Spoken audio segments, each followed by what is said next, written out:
জুতা সব ভিজে শেষ। আমরা এভাবে বৃষ্টিতে ভিজে 3টা ঘন্টা পরীক্ষা দিচ্ছি। আমরা তো অসুস্থ হয়ে যাবো, আমাদের তার পরীক্ষা আছে। হাঁটু পানি ঠেলে পরীক্ষার কেন্দ্রে ঢুকছেন এইচএসসি পরীক্ষার্থী।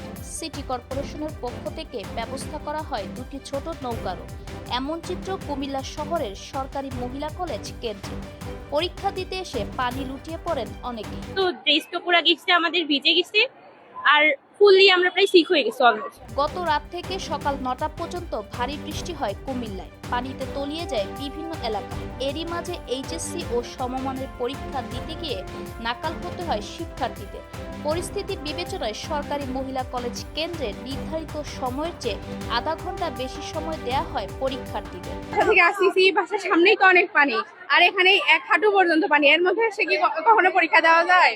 তারা কোনো হেল্প করতেছে না, কিছু না। আমাদের জুতা সব ভিজে শেষ। আমরা এইভাবে বৃষ্টিতে ভিজে 3টা ঘন্টা পরীক্ষা দিচ্ছি। আমরা তো অসুস্থ হয়ে যাবো, আমাদের তার পরীক্ষা আছে। খারাপ, আমরা লিটারালি কাশতেছিলাম, এক একজন এত বেশি খারাপ অবস্থা। তো আমরা যখন এমসিকিউ ওএমআর পাই, এক একজন লাইক হাঁচি দিতেছিল, সবার অনেক খারাপ অবস্থা। ভোগান্তিকর এমন পরিস্থিতিতে পড়ছেন ঢাকার শিক্ষার্থীরাও। এতে ক্ষুব্ধ অভিভাবকরা। অনবরত বৃষ্টি ছিল, উচিত ছিল আজকে পরীক্ষাটা স্থগিত রাখার জন্য। রিক্সা পাই নাই, বাসা থেকে এতটুকু পর্যন্ত হেঁটে আসছে। টানা বৃষ্টিতে আজও দেশের বিভিন্ন এলাকা জলমগ্ন। ঢাকা, আরিচা, নবীনগর, চন্দ্রা, আব্দুল্লাহপুর বাইপাল মহাসড়কের কয়েকটি পয়েন্ট পানিতে তলিয়ে যাওয়ায় ব্যাহত হয় যান চলাচল।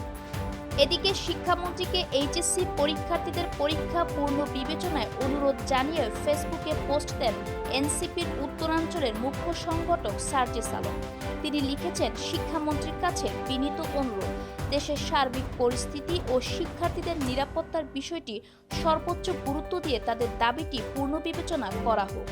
তবে সারা দেশে বৃষ্টির ফলে জলাবদ্ধতার কারণে চলমান এইচএসসি ও সমমানের পরীক্ষা স্থগিত করার বিষয়টি পর্যালোচনা করছে বলে জানিয়েছেন শিক্ষা মন্ত্রণালয়।